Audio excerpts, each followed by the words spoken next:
नमस्कार, हिमाचल दस्तक में आप सभी का स्वागत है। मैं हूं आपके साथ प्रतिमा चौहान और ठीक 6 बज चुके हैं। हिमाचल प्रदेश की तमाम खबरों की बात करेंगे और हिमाचल प्रदेश की राजनीति का हाल आपको मालूम ही है कि किस तरह से जो है वो हिमाचल प्रदेश में लोकसभा और इसी के साथ जो है वो विधानसभा के उपचुनाव को लेकर सरगर्मियां काफी तेज हो चुकी है। भाजपा हो या कांग्रेस, दोनों तरफ से जो है राजनीतिक दल तैयारियों में जुट चुके हैं। आपने देखा कि किस तरह से पिछले कल जो है कांग्रेस ने भी पत्ता खोल दिया कि आखिरकार लोकसभा चुनाव में किसे चुनावी मैदान में उतारा जाएगा। तो फिलहाल मंडी लोकसभा के लिए कंगना रनौत के सामने विक्रमादित्य सिंह जिस तरह से मुकाबला के यहाँ पर कांग्रेस की तरफ से जो है वो चुनावी रण में उतर रहे हैं, यानी कि कंगना रनौत और विक्रमादित्य सिंह मुकाबला यहाँ पर सीधे तौर पर आप देख सकते हैं कि किस तरह से आमने सामने जो है वो कंगना रनौत और विक्रमादित्य सिंह रहने वाले हैं, यानी कि दोनों ही युवा चेहरा है, युवा राजनेता है। और अब देखना होगा कि अब आने वाले समय में लोकसभा चुनाव को लेकर और क्या राजनीतिक बड़ी हलचल होती है। और इसी के साथ आपने देखा कि शिमला लोकसभा सीट के लिए भी कांग्रेस ने पिछले कल विनोद सुल्तानपुरी जो कि कसौल से विधायक है उन पर बड़ा दांव खेला है, यानी कि कांग्रेस ने अपने दो विधायकों के ऊपर ये बड़ा दांव खेला है, दोनों को चुनावी मैदान में उतारा है लोकसभा के लिए। और अब आप देखिए कि जिस तरह से पिछले कल टिकट का अनाउंसमेंट किया गया उसके तुरंत बाद आज विक्रमादित्य सिंह अपने लोकसभा संसदीय सीट को लेकर जो है वो किस तरह से वो चुनावी प्रचार में जुट चुके हैं। आज रामपुर में वो पहुंचे और रामपुर में उन्होंने आम जनता के साथ जो है वो कनेक्ट किया और उनको पूरी यथास्थिति और इसके साथ ही काफी बड़े लेवल पर हम ये कह सकते हैं कि विक्रमादित्य सिंह चुनावी रण में उतर चुके हैं और आज उन्होंने शुरुआत भी कर दी है चुनाव को लेकर। और आज रामपुर में पहुंचकर लोक निर्माण मंत्री विक्रमादित्य सिंह ने कहा कि हाईकमान ने उन पर जो विश्वास जताया है वो उस पर खरा उतरेंगे और मंडी से प्रत्याशी बनाए जाने के बाद विक्रमादित्य सिंह ने ये भी कहा कि उन्हें जो भी जिम्मेवारी मिली है उसे बखूबी से वो निभाएंगे। और इसके दौरान उन्होंने कहा कि वे चुनौतियों से कभी नहीं घबराए हैं और लगातार जो है वो उन्होंने चुनौतियों का सामना किया है। उन्होंने कहा कि वो लड़ने की क्षमता रखते हैं और इसी तरह से लोकसभा सीट के लिए जो उनको प्रत्याशी बनाया है इस चुनाव को भी वो बखूबी से जीत कर आएंगे। तो फिलहाल मंडी में काफी रोचक मुकाबला यहाँ पर बनने वाला है। विक्रमादित्य सिंह जो काफी चर्चाओं में चल रहे थे और शुरू से ही विक्रमादित्य सिंह का नाम चल रहा था कि उन पर दांव कांग्रेस यहाँ पर खेल सकती है, क्योंकि लगातार आपने देखा कि किस तरह से कांग्रेस की प्रदेशाध्यक्ष प्रतिभा सिंह यहाँ पर पूरी जिस तरह से वो बयानबाजी कर रही थी, कहीं ना कहीं जो है वो मंडी लोकसभा से मंडी संसदीय सीट में काफी कार्यकर्ता उनसे खफा चल रहे थे और ऐसे में जो है वो प्रतिभा सिंह की बजाय यहाँ पर हाईकमान ने विक्रमादित्य सिंह पर दांव खेला है।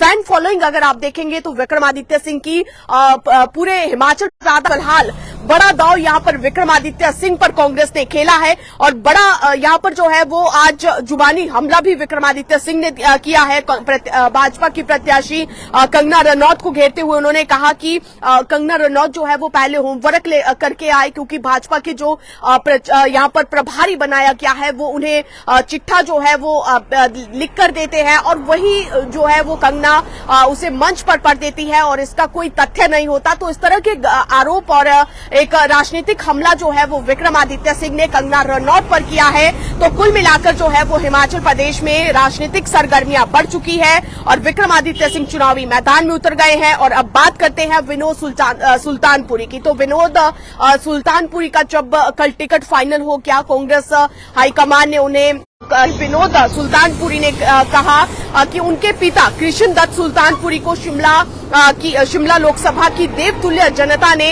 अपने आशीर्वाद और स्नेह देकर लगातार 6 बार भी इसी तरह का जो रिस्पांस है वो मिलेगा। और उन्होंने कहा कि शिमला लोकसभा की ईश्वर तुल्य जनता को विश्वास दिलाता हूं कि क्षेत्र के विकास और इसके टिकट फाइनल हो गए हैं और अब सवाल लेगी, सबकी नजरें इस पर टिकी हुई है। और अगर यहाँ पर आप देखें उसमें कि कांगड़ा और हमीरपुर है, इन दोनों ही सीटों पर महिला प्रत्याशियों के नामों पर चर्चा चल रही है, क्योंकि यहाँ पर कांग्रेस अब जरूर जो है वो कहीं ना कहीं, क्योंकि जिस तरह से कांग्रेस ने हिमाचल प्रदेश में महिलाओं के लिए 1500 रुपए का बड़ा ऐलान किया है और इसको लेकर जो है वो अब महिलाओं पर बड़ा दांव खेलने का प्लान जो है वो कांग्रेस ने तैयार कर दिया है। इसीलिए कांगड़ा से आशा कुमारी का नाम, जो कि पूर्व विधायक रह चुकी है डलहौजी की, उनका नाम नाम कांगड़ा से यहाँ पर लोकसभा सीट के लिए चल रहा है। पार्टी के सर्वे में उनको पैरवी की गई है और दिल्ली की बैठक में उनके नाम पर चर्चा भी हुई है, क्योंकि कांग्रेस किसी एक महिला को टिकट देना चाहती है। और दूसरा नाम हमीरपुर से आस्था अग्निहोत्री का भी चल रहा है, जो कि उप मुख्यमंत्री मुकेश अग्निहोत्री की बेटी है। और आस्था को लेकर मुकेश अग्निहोत्री को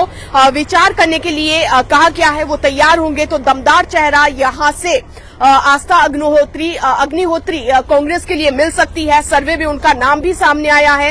हालांकि यहां से रायजादा जो है वो भी कतार में है। यही कारण है कि 2 सीटों पर फैसला नहीं हुआ है और ये दोनों टिकटें जो है वो अगले हफ्ते तक फाइनल हो जाएगी। तो कुल मिलाकर जो है वो अगर आप देखें तो अब लोकसभा चुनाव बड़े रोचक हिमाचल प्रदेश में होने वाले हैं।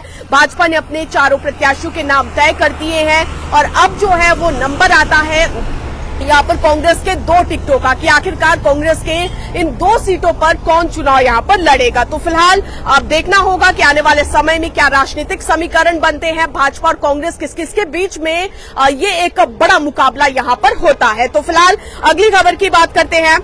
सबसे पहले आपको बताते हैं, आज हिमाचल प्रदेश में काफी अग्निकांड हुए हैं, कई दुर्घटनाएं हुई है। धर्मशाला की अगर आप करें तो फायर सीजन शुरू होते ही अग्निकांड की घटनाओं की शुरुआत हो गई है। अग्निकांड धर्मशाला के नजदीक योल के टीकाबणी का है, जहां एक निजी नर्सिंग कॉलेज के साथ पार्क 4 वाहन अग्नि कांड की भेंट में चढ़ गए हैं। हालांकि यहां एक वाहन चालक की होशियारी से करोड़ों रुपए की संपत्ति दमकल विभाग के कर्मचारी बचाने में सफल रहे हैं। पुलिस और फॉरेंसिक डिपार्टमेंट में साक्ष्य जुटाए गए हैं और आग लगने का कारण अभी तक फिलहाल पता नहीं लग पाया है। अग्निशमन केंद्र धर्मशाला से जो जानकारी है उसके अनुसार योल टीकाबणी में अब कल सुबह 2:45 बजे विभागीय अधिकारियों की सूचना प्राप्त हुई कि यहां पर वाहनों को आग लग गई है और ये सूचना वहीं पार्क वाहन में सो एक चालक ने दी और उसके बाद बाद जो है वो यहां पर अगर आप देखें तो दमकल विभाग की टीम अग्निशमन के साथ मौके पर पहुंची और आग पर यहां पर काबू पाया गया।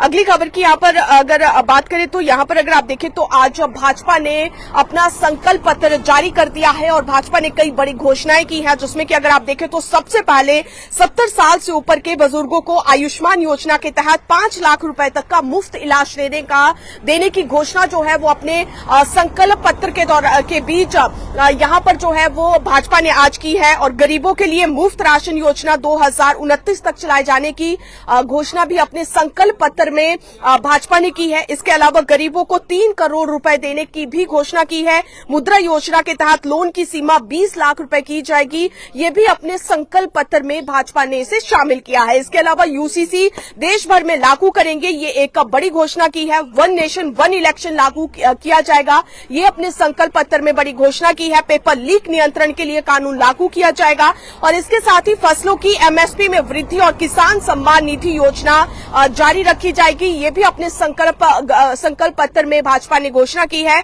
और इसके अलावा बुलेट ट्रेन का विस्तार पश्चिमी महाराष्ट्र, गुजरात, पूर्व उत्तर और दक्षिण भारत में किया जाएगा, ये भी अपने संकल्प पत्र में भाजपा ने आज बड़ी घोषणाएं की है। और इसके अलावा आपको बड़ी चीज हम आपको बताते हैं कि भाजपा के संकल्प पत्र में आज कई बड़ी चीजों का भी जिक्र किया गया है, जो कि तमाम, चाहे वो हिमाचल प्रदेश हो या फिर हिमाचल प्रदेश से बाहर के रहने वाले लोग हो, उनसे जुड़ी ये काफी अहम जानकारी है और उनके लिए एक अच्छी चीज है, अच्छे संकेत है। क्योंकि अगर आप यहाँ पर देखें तो युवाओं के लिए इस समय हिमाचल प्रदेश सहित पूरे देश भर में बेरोजगारी का मुद्दा बड़ा है और इसी बेरोजगारी के मुद्दे को लेकर आज और जिस तरह से जो भी सरकारी एग्जाम्स होते हैं, परीक्षाएं होती है, उसमें पेपर लीक के मामले जो है वो अक्सर सामने आते हैं, तो उसको लेकर एक बड़ी घोषणा अपने संकल्प पत्र के बीच यहां पर भाजपा ने की है। पेपर लीक पर लगाम लगाने के लिए कानून लाया जाएगा। भाजपा ने ये कहा है कि हमने सरकारी भर्ती परीक्षाओं में अनियमितता को रोकने के लिए सख्त कानून बनाया है और अब इस कानून को सख्ती से लागू करके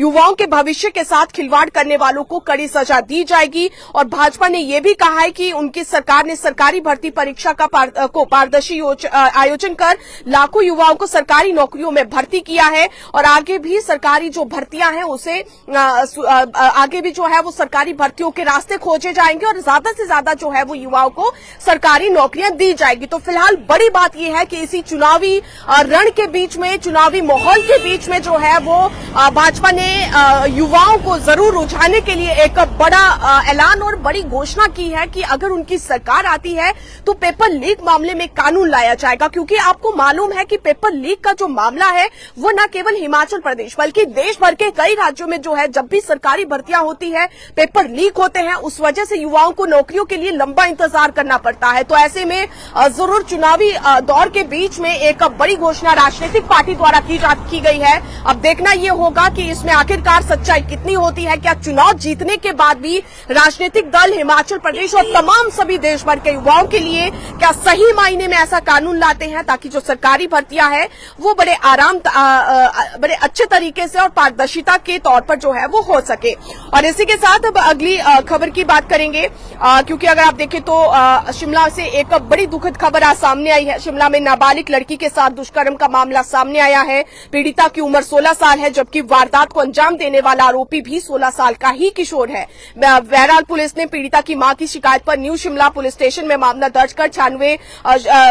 दर्ज कर जो है वो छानबीन शुरू कर दी है। दोनों एक ही स्कूल में पढ़ते हैं। पुलिस को मिली जानकारी के अनुसार पीड़िता की मां ने बताया कि एक नाबालिग लड़के ने उसकी 16 वर्षीय बेटी के साथ शारीरिक संबंध बनाए हैं। आरोपित युवक न्यू शिमला थाना क्षेत्र के तहत एक कस्बे का रहने वाला है। पीड़िता के बयान के आधार पर पुलिस अब साक्ष्य इस पूरे मामले को लेकर यहां पर जुटा रही है। और इसी तरह से अगली खबर की अगर हम बात करें तो आप देखें तो जिस तरह से हिमाचल प्रदेश में मौसम का अलर्ट, अभी भी मौसम खराब है प्रदेश के तमाम अलग अलग हिस्सों पे और आने वाले समय में भी मौसम को लेकर अलर्ट जारी किया गया है। तो ऐसे में आपको सावधानी बरतने की जरूरत है। ऑरेंज अलर्ट के बीच कुल्लू और लाहौल स्पीति की पहाड़ियों में आज ताजा बर्फबारी रिकॉर्ड की गई है। राजधानी शिमला में आज दिन भर बादल छाए रहे। प्रदेश के अलग अलग कोनों में भी आज मौसम खराब रहा है और बूंदाबांदी और इसके साथ ही कई इलाकों में भारी बारिश भी रिकॉर्ड की गई है। फिलहाल मौसम विज्ञान केंद्र की अगर माने तो 17 अप्रैल को मौसम साफ रहने के साथ धूप खिलने की संभावना है और उसके बाद 18 और 19 अप्रैल तक फिर से बादल बरसने के आसार है। फिलहाल 16 अप्रैल तक हिमाचल प्रदेश में मौसम ऐसे ही खराब बना रहेगा। तो ऐसे में आप अपना ध्यान जरूर रखिए और फिलहाल अभी के लिए मुझे दीजिए इजाजत। देखते और पढ़ते रहिए हिमाचल दस्तक।